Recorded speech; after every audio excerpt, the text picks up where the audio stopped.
Agad akong pinapasok ng lalaki sa kanilang bahay.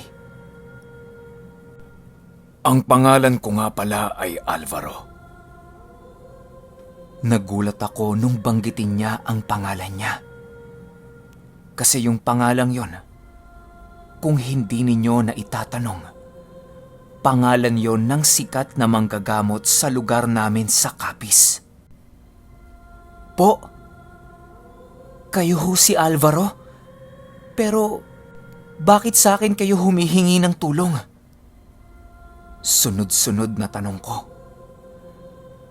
Ang kalagayan ng anak ko, Je. Hindi ko siya kayang gamutin. Matapos niyang sabihin ito, tiningnan ko ang anak niya. Nagtataka ko kasi wala naman itong anumang pisikal na karamdaman. Banayad din ang aura nito. Niwala akong maramdamang paggambala. Manong, ano po bang nangyari sa kanya? Normal naman siya. Tanong ko dito. Kung ipahihintulot mo, nais kong dumito ka sa bahay kahit 3 gabi lang para ikaw na mismo ang makasaksi. Napaisip ako ng malalim. Pero mas nangibabaw sa akin ang pagtulong. Sige Manong, magpapaalam ako sa mga magulang ko. Ganon din sa pinagtatrabahuhan ko. At yun nga ang ginawa ko. Ang paalam ko pa sa mga magulang ko may humihingi sa akin ng tulong na hindi ko matanggihan. Kaya kinailangan kong manatili sa bahay nila ng 3 araw. Humingi din ako ng bakasyon sa amo ko. Pumayag naman ito. Unang araw ko sa bahay, agad kong pinakiramdaman ang paligid. Malaki ang bahay. Halos gawa sa kahoy ang kabuuan nito. Ang ibabang bahagi, kung nasaan ang mga silid tulugan at kusina, ay napapaligiran ng konkretong pader. Ang itaas naman ay napapaligiran ng veranda. May mangilang-ilang mga gamit, muwebles, at lubhang nakaagaw ng pansin ko ay ang mga haligi nito na yari sa itim na kahoy. Ang sabi ko sa isip ko, ang mga haliging ito ay gawa sa mga sepulkro. Para sa mga hindi nakakaalam, ang sepulkro ay mga kahoy na naanod sa dagat at pinatibay ng tubig alat. Sinasabi ding mainam itong gawing mga santo dahil sa likas na kakayahan nitong magtaboy ng masasamang espiritu. Kaya pala napakaaliwalas ng buong lugar. May natural pala itong proteksyon. Pero Manong, ano po ba ang gumagambala sa anak ninyo? Di po ba manggagamot din kayo? Tanong ko kay Manong Alvaro. Oo, manggagamot din ako. Pero nangyari sa akin at sa anak ko, pati na rin sa asawa ko, hindi ko kinayang mag-isa. Napansin kong parang iba ang tono niya. Parang papaiyak na. Kung hindi niyo po mamasamain, Manong, ano po ba ang nangyari? Huminga siya ng malalim at ikinuwento ang nangyari. May ginamot akong ginagambala ng mangkukulam. Pinalayas ko ito sa katawan ng ginagambala niya. Hindi ko siya pinatay dahil sumumpa naman siyang hindi nababalik pa. Hindi na rin niya gagambalain pa yung taong yon, pero nagkamali ako ng akala. Dahil ang binalikan niya ay ang mag-ina ko. Sinabay niyang kulamin ang anak at asawa ko. Kinailangan kong mamili kung sino ang ililigtas ko. Sa kahilingan ng asawa ko, Pinili kong iligtas ang anak ko na siyang ikinamatay ng asawa ko at ikinahina ng espiritu ng anak ko. Sa pagkakataong yon, pinatay ko na ang mangkukulam. Akala ko doon na magtatapos ang lahat pero mali na naman ako. Dahil ang mangkukulam na pinatay ko ay asawa ng isang gabunang aswang. At ngayon, ang buong angka na nito ang kalaban ko. Hindi ko sila kaya. Kung kaya't humingi ako ng tulong mula sa ibang manggagamot. Walang gustong kumalaban sa kanila.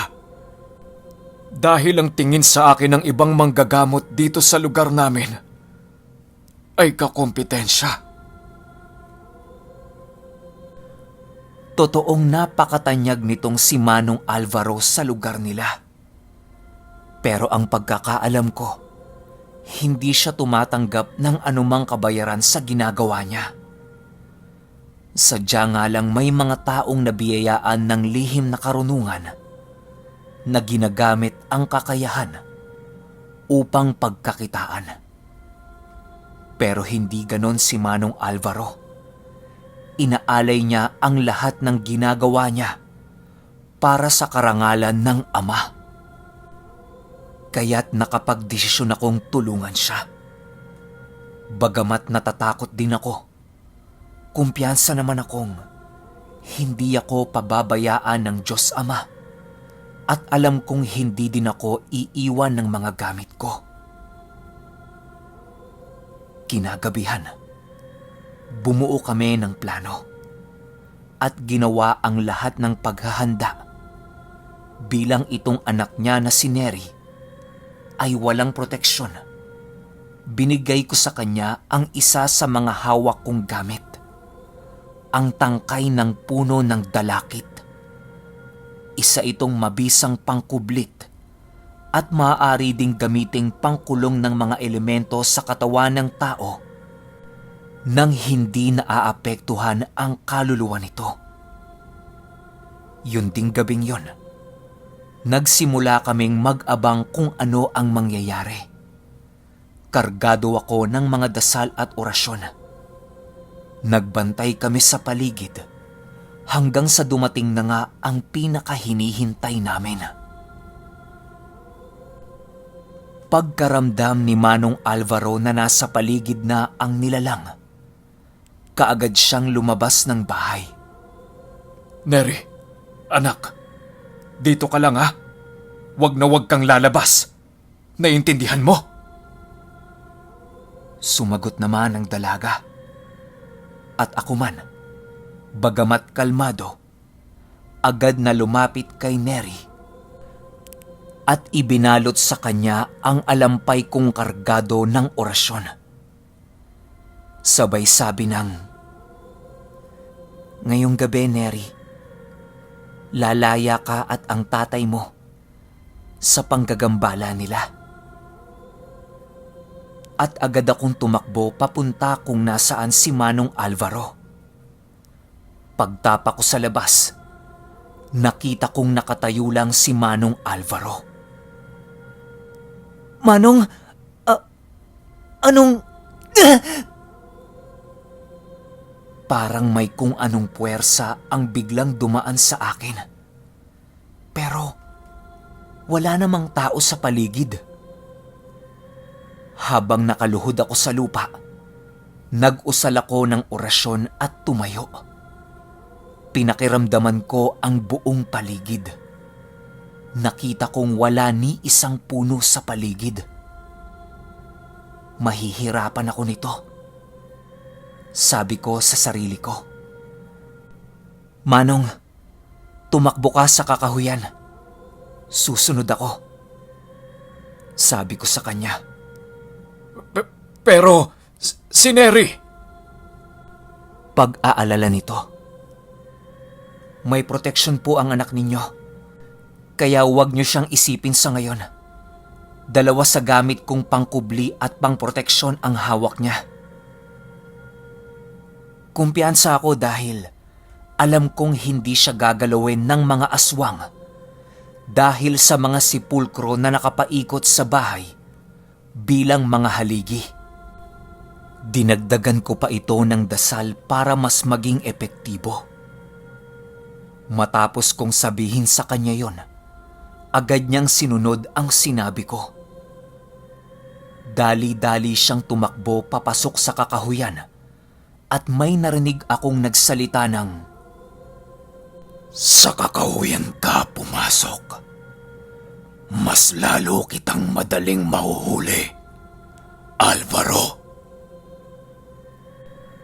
Kasunod nun ay mga kaluskos sa kugon na nakapaligid sa buong bahay. Sinabi ko sa isip ko na kumagat ang pain ko. Ang impakto. Ang bigat na naramdaman ko kanina ay ang puwersa ng espiritual ni Manong Alvaro. Ganon siya kabigat. Habang papasok ako sa kakahuyan, nag-orasyon ako ng pangsabulag. Gamit naman ang mutya ng sinukuan na nakabaon sa katawan ko, nag-ihip ako ng dasal sa bawat punong madadaanan ko. Nung maramdaman ko na nasa paligid na sila at nakita ko na si Manong Alvaro, hinintay ko lang na magpakita ang nilalang. Maya-maya pa, tumambad sa harapan ko at ni Manong Alvaro ang isang lalaki. Hubot-hubad ito, punong-puno ng langis ang katawan.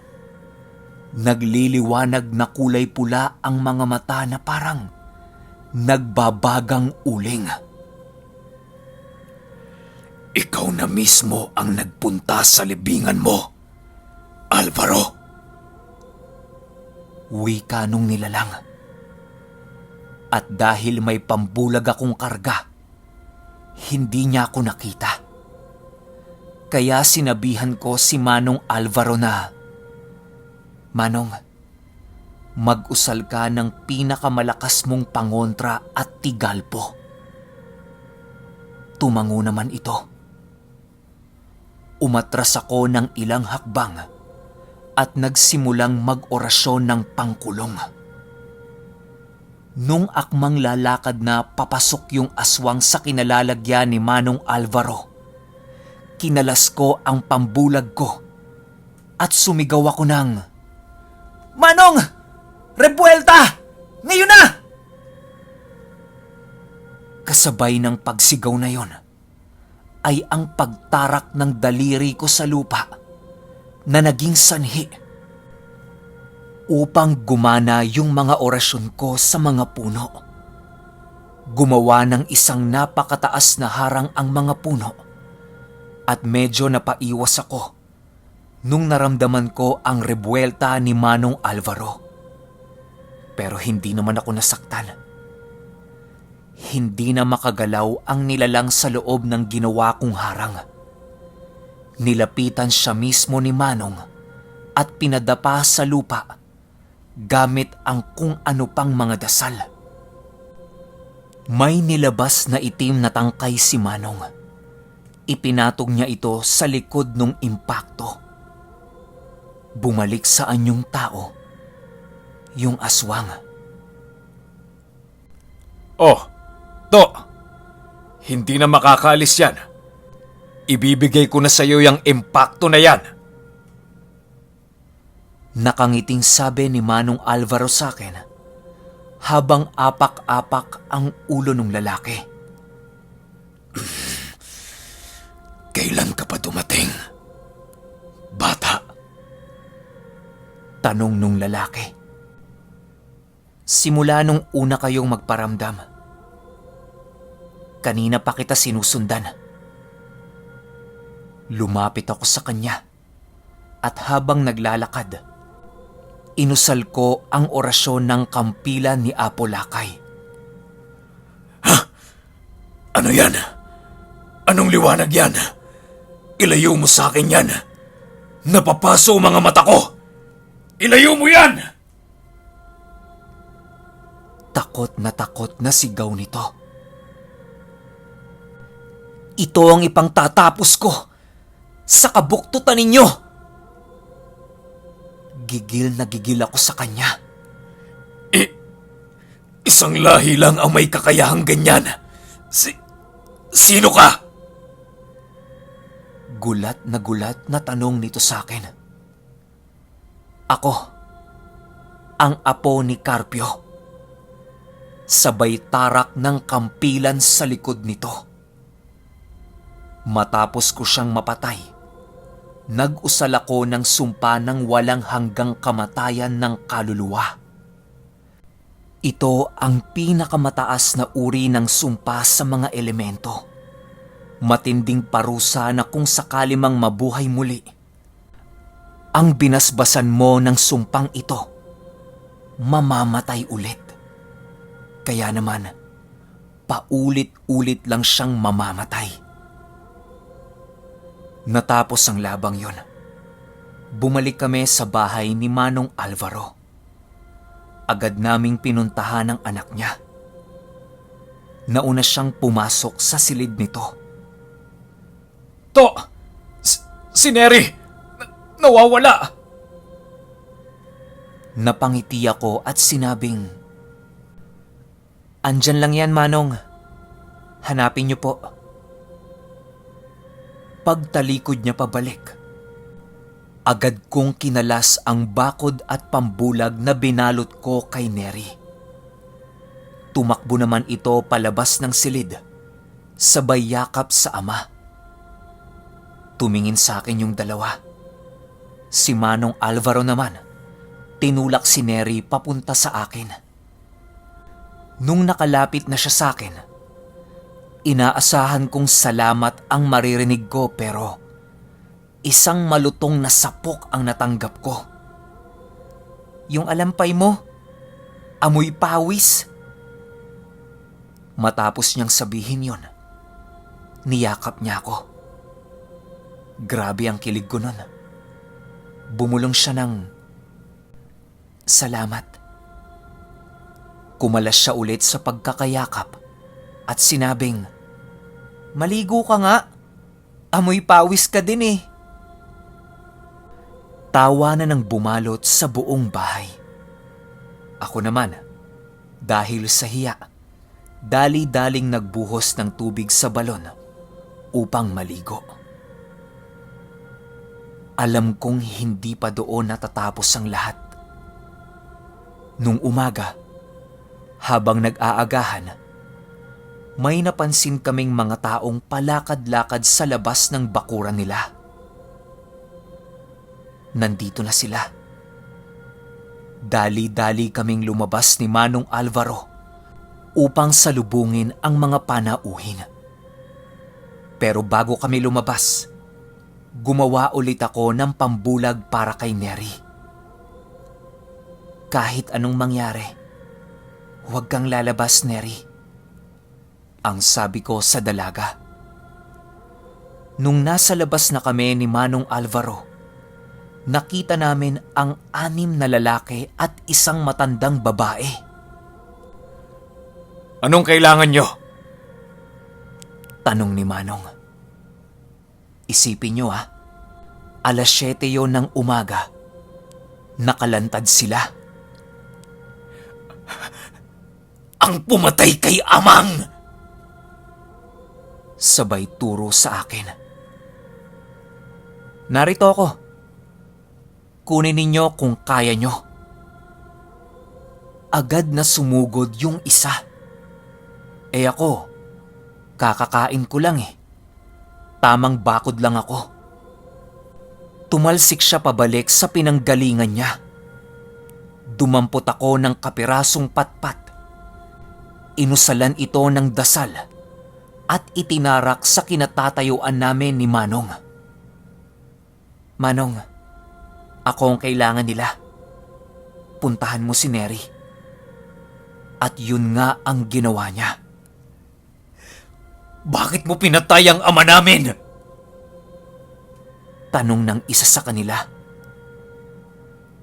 Kinailangan kong gawin yon dahil labis na ang ginawa niyang panggagambala.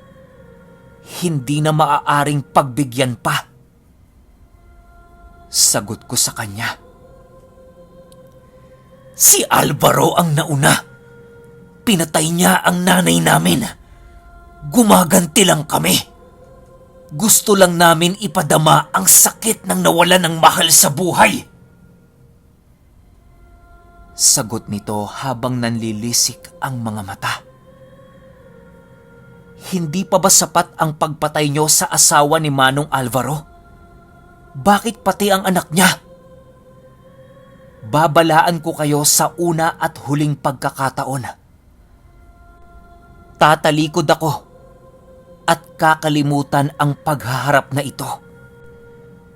Pero oras na lumampas, ni isa man sa inyo sa tinarak kong patpat, uubusin ko kayo. Pagbabanta ko.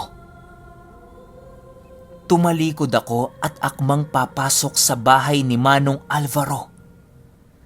Nang maramdaman kong susugod sila, kaya dali-dali akong lumingon at binunot ang patpat sa lupa. Ang dasal na inusal ko sa patpat ay ang orasyon ng kampilan ni Apo Lakay. Agad kong tinagayon sa ulo nung unang sumugod. Talsik ang ulo nito. Binalaan ko na kayo. Ito ba talaga ang gusto nyo? Ang magkaubusan ng lahi? Dahil kung ito ang gusto nyo, hindi ko kayo uurungan. Kitang-kita sa mga ito ang takot, hinagbis, at pagsisisi. Nagsalita ang isa ng, "Ang hawak mo, isang angkan lang ang may ganyang kakayahan. Ang angkan ni Juan Dumog." Wika nito habang paatras na naglalakad. Oo, ako ang apo ni Carpio. 55 sa hanay. Naglakad papunta sa akin ang matandang babae. Hinayaan ko lang ito. Nung makalapit na siya, ni wala akong naramdamang bigat o kahit na yung intensyon na papatayin niya ako. Wala talaga.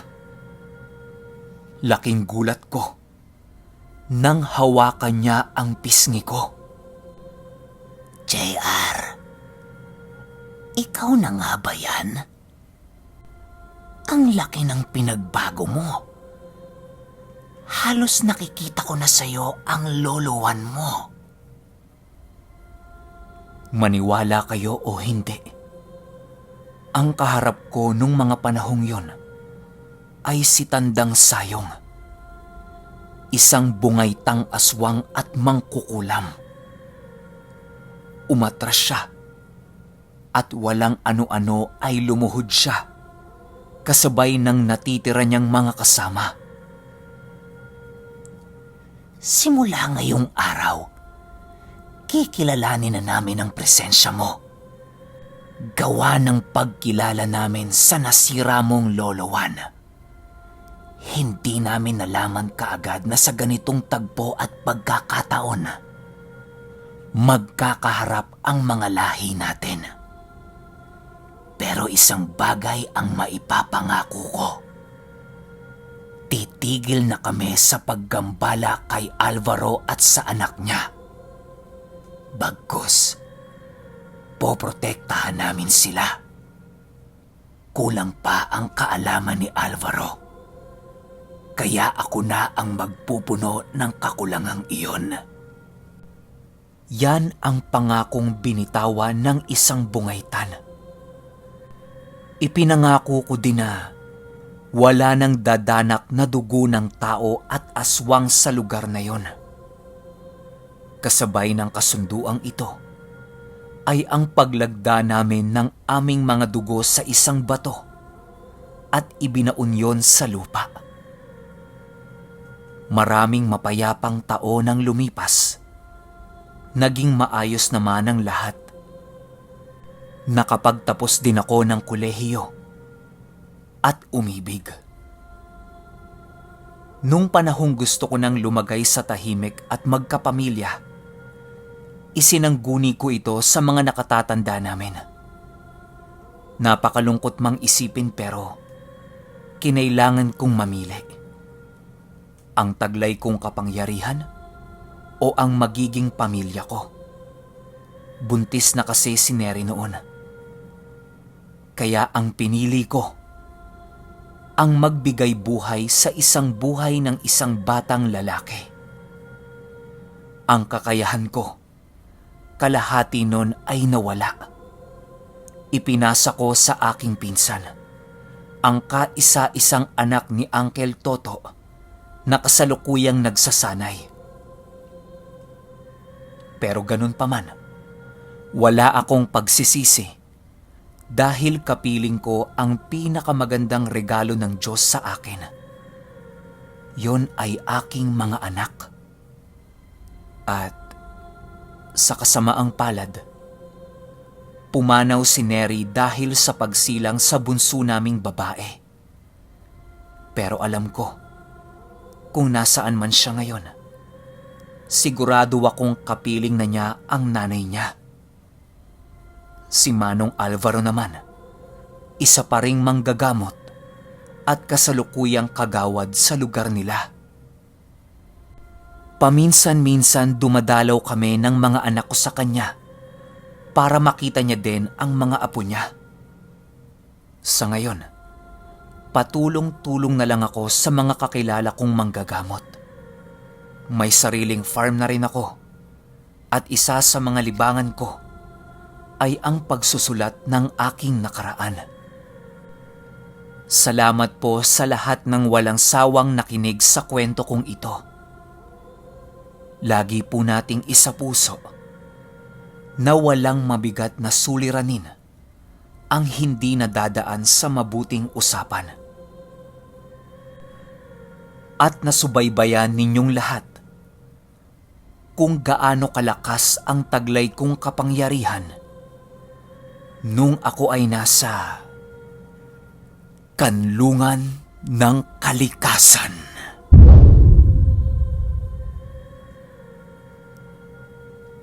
Okay, napakaangas. Wala akong masabi sa kwento at wala akong maibigay na opinyon. Parang pinaghalong Tito Jerry, Johnny, / Kampana.